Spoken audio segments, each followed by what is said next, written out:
grade. It is Wednesday, 9/9. It is Chapter 2, Section 4 today. Once again, you will have an attendance question somewhere on the video today. I'll ask, and then you'll have a little purple Google form linked in today's classroom where you could just go in and type in your answer. If you don't do that, you're not counted present for school. If you're not counted present for school, you're also getting zeros for all your work that's going to be due. This is not, some of you that you're on top of it, you're doing fine. So I'm not, obviously I can't call people out by name on these videos, but I've been trying to message, I've been trying to contact. So if you haven't been doing this stuff, you're behind. I have some people here that have not taken the Chapter 1 test. That was going to be 2 weeks ago tomorrow. And so if you're that far behind, you need to start strongly considering figuring Chapter 1 and 2 out pretty quickly, because as you can see here, we're almost through Chapter 2 entirely. All right. So once again, I don't know. I don't know. Most of you that are actually watching these videos are probably the people that are doing their work anyway. So I'm not sure you need to hear this, but this is not optional. The option is that you get to stay home and learn remotely, which a lot of you are doing a good job of. The option is not whether or not you do your work. This isn't like the fourth quarter last year where we can't lower your grades or whatever, because this is your entire curriculum this year. This is your entire batch of schoolwork. And so if you don't do the work, you're going to repeat seventh grade, and we don't want that, and you don't want that. So make sure you stay on top of the stuff. And if you're not on top of the stuff, get on top of the stuff, because midterms are coming home tomorrow. And most of my class is just going to be your test grade. So if you didn't even take the test, it's going to be a 0. So don't be surprised. But with that said, we're talking about the Protestant. That's what that word says. A lot of students say Protestant, which is understandable, because that's what the word comes from, is the word protest, and we'll talk about that later. And that word is Reformation, means to remake something, and in this case, we're talking about the Catholic Church. Okay, and so what we're going to talk about today is by far one of the most earth-changing, important, landscape-altering events in human history, and that's all true. Things changed very drastically because of what we're going to talk about today. Notice I used a lot of words to describe it. I didn't say exciting. No, I'm not going to fight a war or anything.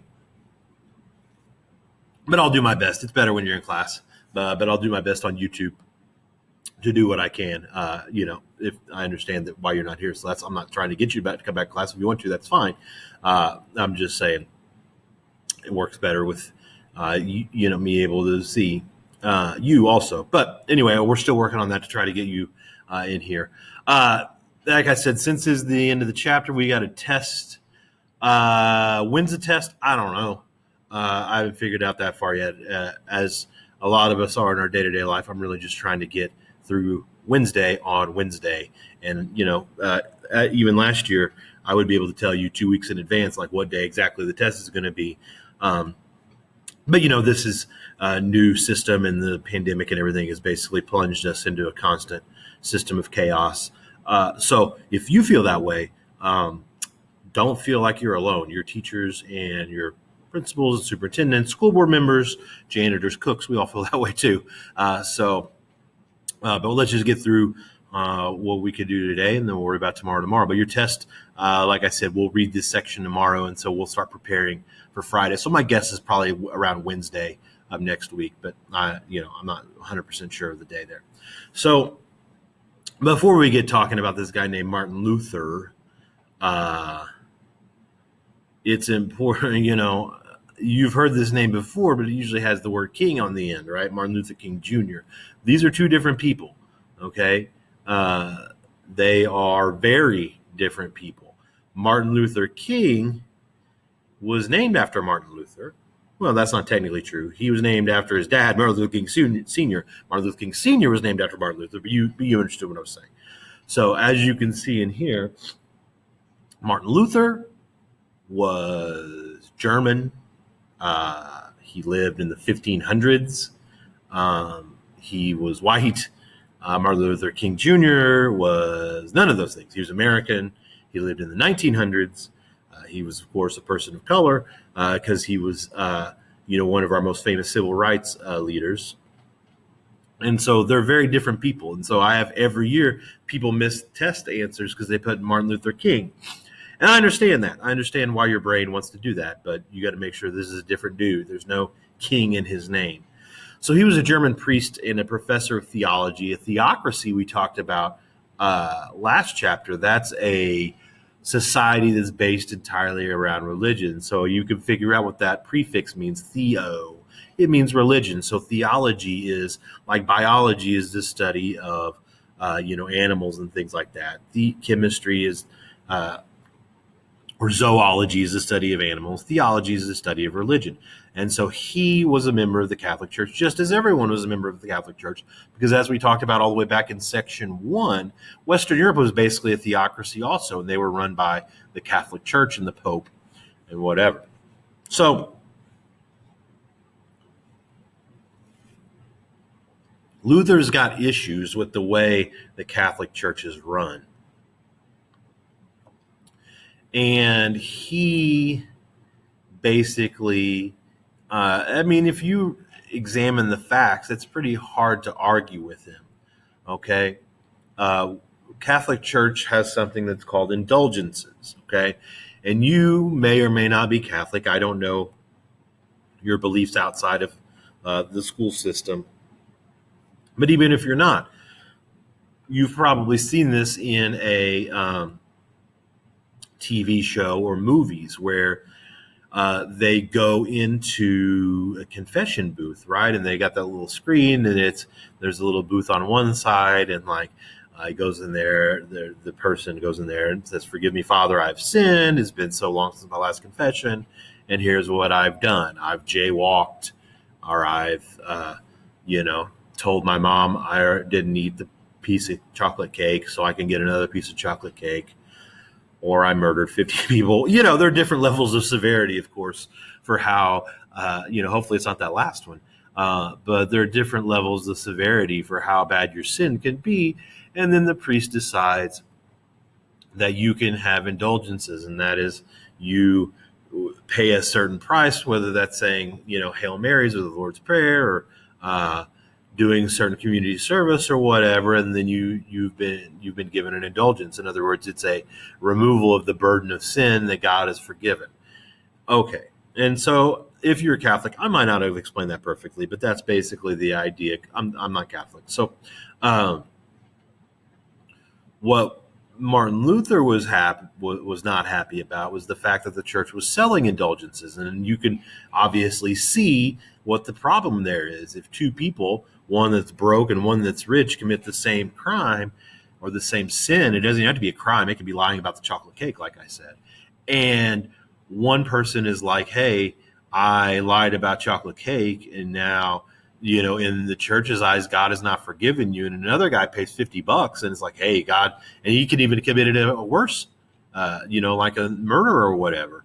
And now God is forgiven, or God has forgiven you. That's not the way any religion is supposed to work. That's not the idea that you could buy your way out of God's, off his naughty list, as you might say. And so, Martin Luther's upset because the whole idea is that it's supposed to be we're following God, and it's through his grace or whatever that he has forgiven us. Not that you can hey, here's $10, like God's a panhandler begging for money. And so Martin Luther is like, hey, this is not the idea. This is not how it works. All right. And so he's right. That's not how any religion is set up. The idea that you have to buy the perks of a religion. It's not like a subscription plan for your favorite newspaper or whatever. You're going to buy clothes from Stitch Fix or whatever. This is supposed to be literally life or death situation. And in fact, more serious than a life or death situation. This is supposed to be an eternity afterlife, according to what the Catholic Church and most religions believe. And so Luther's upset. And like I said on the last slide, he thinks that something that is supposed to be done through God is now being bought. He also believed that it's not what you do that gets you into heaven or gets you eternal salvation or whatever you want to say it. He believed that it was your true faith in God. And so in some ways, this makes sense. In some ways, it's kind of counterintuitive. It kind of seems backwards. Basically, the idea is that if you don't really have faith in God and you're just doing things for what baseball players call eyewash, that looks good, but you're just doing it to be like, hey, look, I helped this old lady across the street. That's not real morality. That's just showing off to try to score points. People like this. Obviously you're not coming to school now, but you understand this. There are a lot of people that you've come across in your time in school who, if a teacher is looking that direction, will be like, oh, hey, let me pick that up for you. Let me help you, do this or that. But if a teacher's not looking, they behave entirely differently. And so that's basically what Luther's saying. If you only think you're doing good deeds to score points with, whether it's God or whatever priest is selling these indulgences or whatever, then that's not real good deeds anyway. Okay, so he believed that the church is taking advantage of people's faith in the church. And when they're selling indulgences, it's hard to disagree with them. It's basically you're running a scam at this time for money. And again, I'm not trying to criticize anybody's church. This is, 400, 500 years ago. So, things have changed. But anyway, so he writes 95 theses. A thesis is as your English teacher hopefully has taught you, that a thesis is the main idea. And so he writes a list of 95 of these. And so obviously just the two things or so that we've talked about weren't his only beefs with the church right now. He's got other issues also. And so what really gets him in trouble is he goes to one of the biggest, most important churches in Germany and therefore on earth at that time. And he takes the list and he nails it to the door of the church, basically saying like, hey, look, this is what's up. I'm telling you, we got problems. I'm not running away from you. I'm not trying to talk behind your back. I need you to deal with this right now. And so the Pope, who's named Leo X, that X is a Roman numeral. It's the 10th. I don't really, if you were here in class, we'd talk about it more, but I'm very anti Roman numerals. I think we don't need them anymore. We have letters and that's a letter and we don't need it. We could just write the 10th, but whatever. Super Bowls and popes and WrestleManias, they all get Roman numerals. So if you were in class, I would say, don't you think Roman numerals are stupid? And then you would say yes. And then I would say me, I. And then me too, which is a bad Roman numerals joke, but I stand by that. I'm sorry. I'm not going to run away from my bad jokes. If you're going to learn that pretty soon. So anyway, Leo X, not Leo X, which sounds cooler. He'd sound like an awesome X-Men or Superman supervillain. Like, my name is Leo X, but it's not. It's Leo X, which means not only is his name not Leo X, but he's like the 10th Leo anyway, so it's not even original. But anyway, he was excommunicated, kicked out of the church. So before we go on, let's think of an attendance question. Here is today's attendance question. It's another guessing game. How many students in person in the classroom is your guess are in my biggest class of the day? And again, how good your guess is doesn't matter at all. I just need you to put there are 15 students or there are 500 students or somewhere in between. It's somewhere in between, of course. Just to let me know that you were actually watching the video and you actually heard the questions. How many students do you guess are sitting in here in my biggest class of the day? So Martin Luther translated the Bible into the everyday language of his country, which is, of course, Germany. He lived in Germany. Before this, the Bible was only in Latin and only 6 people on earth. I'm making that number up, but a very, very small number, probably in the dozens or even hundreds, could read the Bible because it was in Latin, which is a language that was dying. And so you can see the problem with that. We talked about in chapter 1, the Mayan, the Inca, and the Aztec priest that would go to the top of the temple and be like, we're the only ones allowed up here. And then they would come out and they would say, hey, God said, give me gold or whatever. And so these few handful of priests are like, hey, sorry, only we can read the Bible. And the Bible says you need to give me $50 to be forgiven for that chocolate pie you ate or whatever.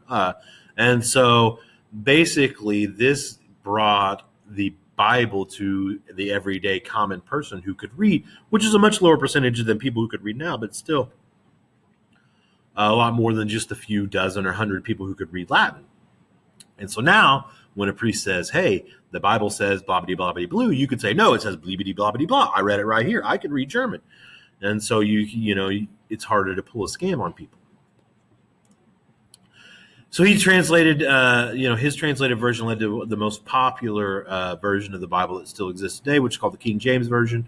I'm guessing if you looked around your house, some of you would have this very version of the Bible in your house right now. I don't know that for a fact, but a lot of houses do. If you're staying in a hotel, you could open a drawer. It's probably in there right now. He wrote hymns that basically led to singing becoming a thing in church. And so basically what he did is he created an entire split in the religion of Christianity.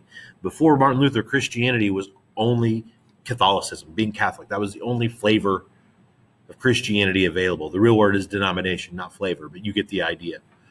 And what he did is he split the church in half. And so now you have another option to be a Christian, to believe in Jesus Christ and not be Catholic.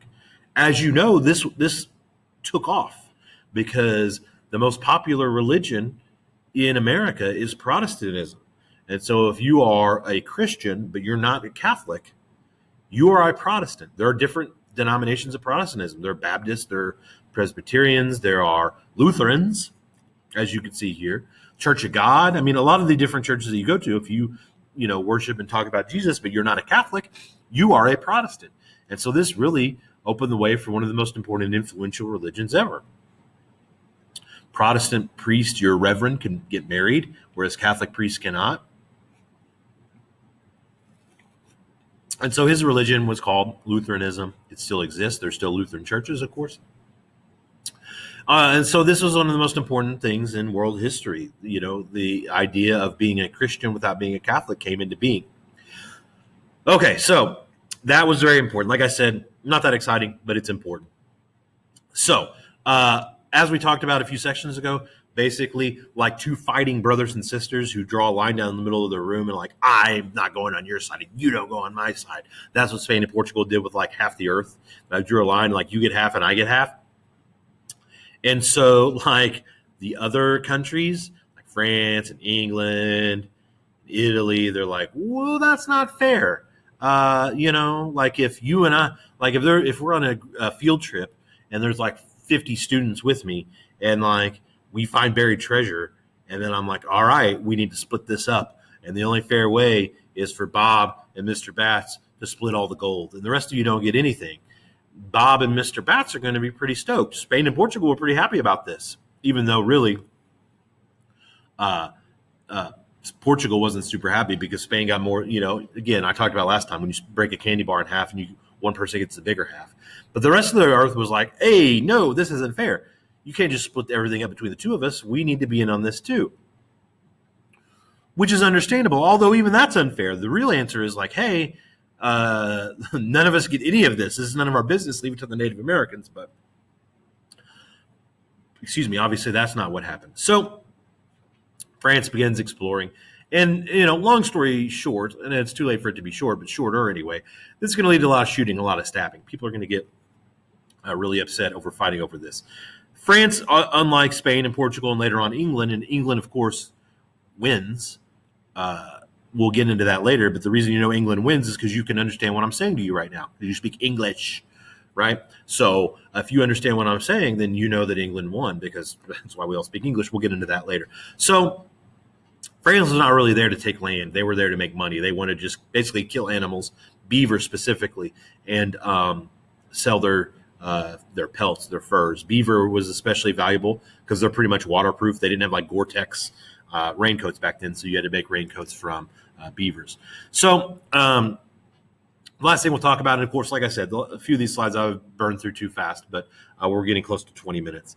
The Columbian Exchange you read about in your book, this is not just like, hey, we're exchanging goods and services, slaves, sadly enough, but the idea that like parts of society, religion, got exchanged between the what we call the New World and the Old World, North America and Europe, and really diseases. And like I mentioned last time, a lot people use the word decimated, and that's not really strictly speaking true. The word decimated has the suffix desa on it, which means 1/10. So if something is said to be decimated, that means like if you were like, I decimated that chocolate cake. And I've talked a lot about chocolate cake today. I'm actually getting hungry. That means really, technically speaking, you've eaten 1/10 of it. But the diseases Europeans brought from, well, Europe, that's where Europeans come from, did more than decimate it. In some instances, they wiped out 100% of certain tribes. Because as, again, you're seeing now, if a society does not have immunity to a certain germ, it can really do large-scale damage. And of course, I'm mentioning that because of the coronavirus now, which is not doing damage at that large scale, but if we couldn't treat it like we have been, it could be. And so that's why, it's important that we take care of ourselves, because instead of, 1493 or whatever, 1492 when Columbus came the first time, or 1500, we're in 2020, thank goodness. And so we have a better idea of how to fight these things. But religions, of course, Christianity, of course, came over to North America. It's the biggest religion. Culture, our way of life. And so this is the beginning of modern globalization, which is the idea that the earth is not literally shrinking, but the idea that we are all more interconnected. You can get a message to China in literally a second now. Okay. The idea that the entirety of the earth is connected. You could send an email to your friend that lives in Spain in a minute. Okay. And if it takes a minute, you'd be mad. You'd be like, oh, this is taking forever. And so obviously in the year 1490, that wasn't really possible. And if you were trying to get a message like, hey, what's up? A letter to somebody in Spain, it would take months and people might die. And so things are much different now, and the world is smaller. So we're 22 minutes in. I'm not going to take up any more of your time. Don't forget, if I went too fast while I was doing this, that's fine. You can copy those down from the slideshow that I'm attaching, which is the one that I've had up here. You do need to be writing these down. Okay, I'm collecting notebooks on a Tuesday or Thursday at the end of the 9 weeks. I'll have you bring those in. And so you've got to write each section of these notes down. It's not just watching the video. You've got to write them down. Like I said, for lots of reasons. One is because it's an easy grade for you. This is to help you. But the other one is, like I said a few slides ago, studies show that you remember much more of what you write than what you just read. So this is trying to help you remember for the test. So this will be the end of the chapter. We'll do the questions tomorrow. And then on Friday, we'll start somehow reviewing for the test. I don't know how we're going to do that. I might host a YouTube Live again and have you ask me questions in the chat or something. I haven't really decided yet. I'm going to do my best to try to help you prepare for the test. So if you have any ideas, feel free to send those to me in a private message in Google Classroom, or a public message in Google Classroom if you don't mind other people reading it. And I'm open to all ideas of a better way to help you study for this test. So with that said, make sure you're wearing your mask if you're going outside. Have a good rest of the day, and I will see you soon. Bye-bye.